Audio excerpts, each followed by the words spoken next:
देखो, जब पूछा जाता है कि आप अपना इंट्रोडक्शन दीजिए या अपना परिचय दीजिए, या फिर बोला जाता है कि आप अपने बारे में बताइए, है ना, यह प्रश्न क्यों पूछा जाता है?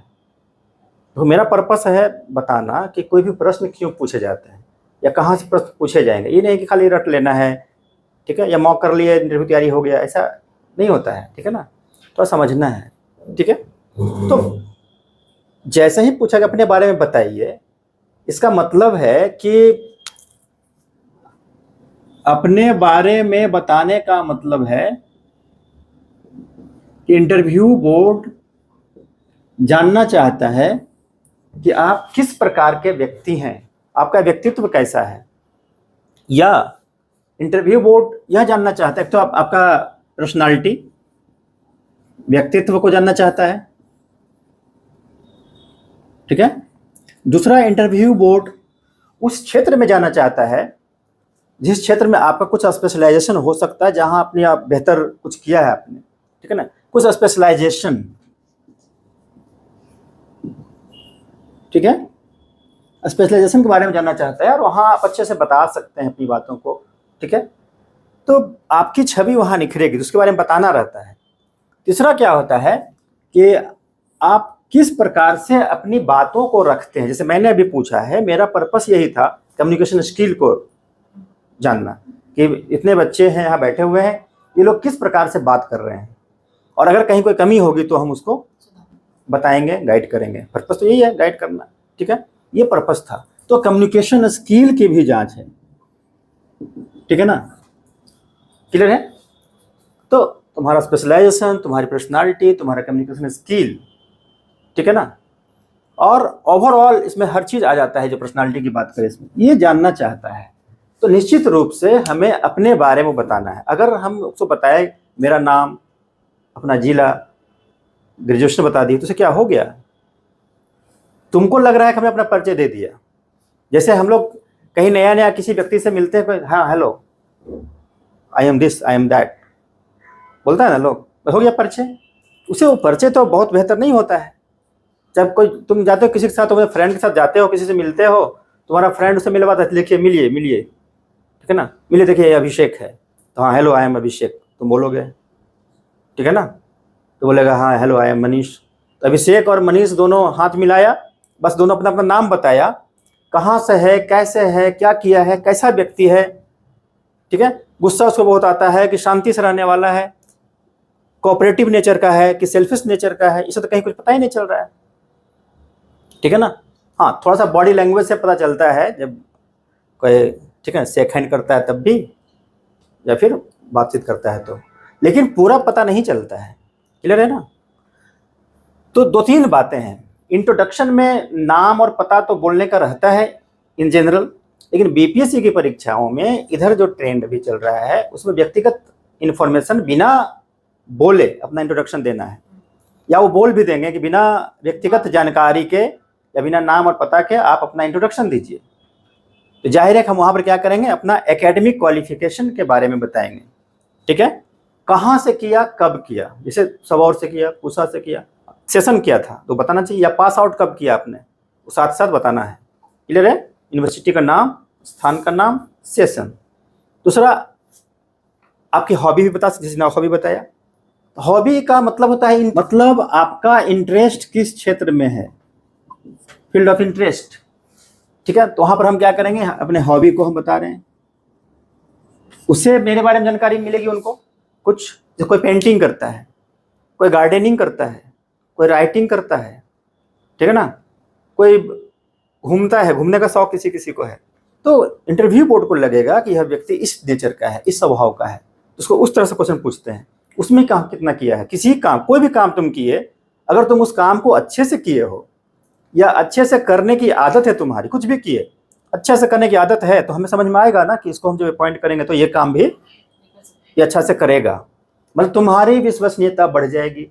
इसीलिए उस फील्ड का जिक्र करना चाहिए, क्लियर है।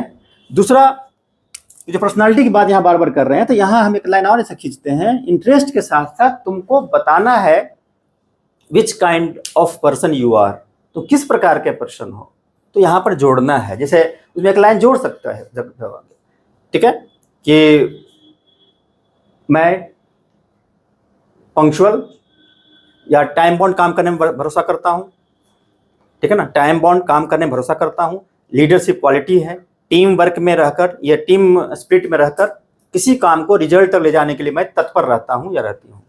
एक दो पॉइंट, ऐसे बहुत सारी पॉइंट है, एक अच्छे प्रशासक के बहुत सारे गुण हैं, लेकिन एक दो पॉइंट इसमें जोड़ना चाहिए वाला, तब तुम्हारा इंट्रोडक्शन ओवरऑल सही माना जाएगा। सही कि गलत, समझ रहा है ना। कोई व्यक्ति अगर बताता है कि हाँ हम इस तरह से काम कर सकते हैं, तो इंटरव्यू बोर्ड को आसानी होती है, या फिर उससे रिलेटेड क्वेश्चन पूछ सकता है, वो आसानी होती है समझने में, समझाने में। अभी हम लोग एक तो ये पॉइंट हो गया। दूसरा ये है, जैसे अभी तुम लोग एग्जामिनेशन जो पास किए हो रिटेन का,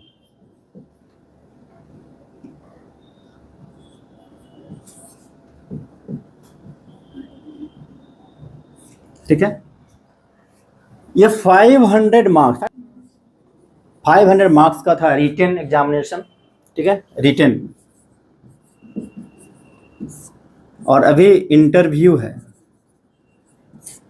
कितना है, 50 मार्क्स का है, टोटल 550 मार्क्स का है, ठीक है ना।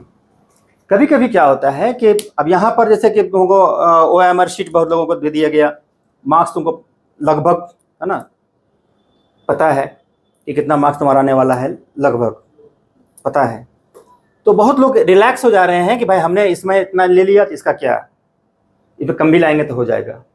अच्छी बात है, और हम सभी लोगों को शुभकामना देते हैं, ठीक है ना, कि सबका हो जाए। लेकिन एक चीज़ समझना है कि अगर कोई व्यक्ति ये 500 मार्क्स का एग्जामिनेशन देकर आया और ये 50 मार्क्स का जो इंटरव्यू है, इसका क्या इंपॉर्टेंस है, कितना महत्व है, कितना महत्व है इसका, ठीक है ना। तो ये देखो 550 नंबर में ये 50 नंबर का कितना महत्व है, 10% से भी कम है। मतलब इसका इंपॉर्टेंस तुम्हारे फाइनल एग्जामिनेशन में 10% से भी कम है। तब क्या इसका इंपॉर्टेंस कम है?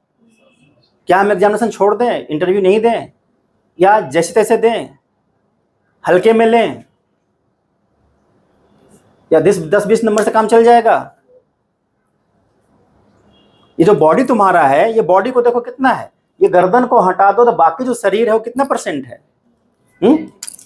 तो ये देखो ये 90% से ज्यादा है, ये वाला ये 10% से कम है, और टोटल मिला के ये जो 550 है ये 100% है, ठीक है ना। तो अगर हम पूरे बॉडी को लें, बॉडी में से गर्दन को हटा दो तो पूरा बॉडी कितना परसेंट है, 90% के आसपास। ये 10% में तुम्हारा ये है। लेकिन जो 10% को अगर छोड़ दो, हटा दो, नेग्लेक्ट कर दो, तो कुछ बचेगा क्या? नहीं बचेगा। इसी प्रकार से जो इंटरव्यू है, इंटरव्यू का जो 10% है या 10% से कम ही है थोड़ा सा, ये काफ़ी इंपॉर्टेंट है, क्योंकि जो कुछ भी तुमने किया है मेंस में किसी ने देखा नहीं, कोई जाना नहीं।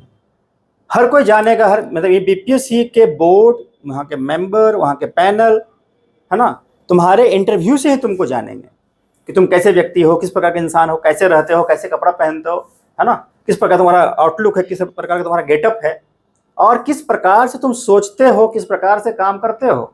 अगर तुम्हारा सिलेक्शन करते हैं तो जो सिलेक्शन होगा वो सही होगा कि नहीं होगा, मेरा जो सिलेक्ट किया हुआ सही होगा कि नहीं होगा, ये डिपेंड करेगा इसी 50 मार्क्स पे। इसलिए इस 50 मार्क्स को अच्छे से करना है, और अगर अच्छा तुम करोगे, थोड़ा डिसिप्लिन में, थोड़ा फॉर्मेलिटी के साथ, डिकोरम के साथ अगर इस चीज़ को हम करेंगे तो निश्चित रूप से 40 के पास मार्क्स ला सकते हो। ऐसा कुछ बहुत भारी बात नहीं है, ठीक है ना। तो ट्राई करना है कि 35 से 40 नंबर तक आ जाए, इसलिए काफ़ी इंपॉर्टेंट चीज़ है। उनको दिक्कत इसमें, ठीक है ना। तो ये हमको बताना था ताकि आपको समझ में आना चाहिए कि इसको हल्के में नहीं लेना है। हल्के में नहीं लेने का मतलब ये नहीं बोल रहे हैं कि ठीक है अगर परेशान हो जाना है।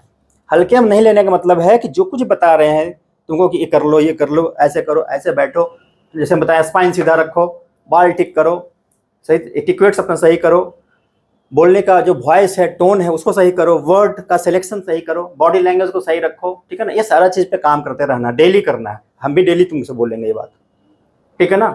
ये करते रहना है। और जो पढ़ाई का पार्ट है, जो क्वेश्चन पूछने का पार्ट है, वो तो पढ़ना ही पढ़ना है, ठीक है ना।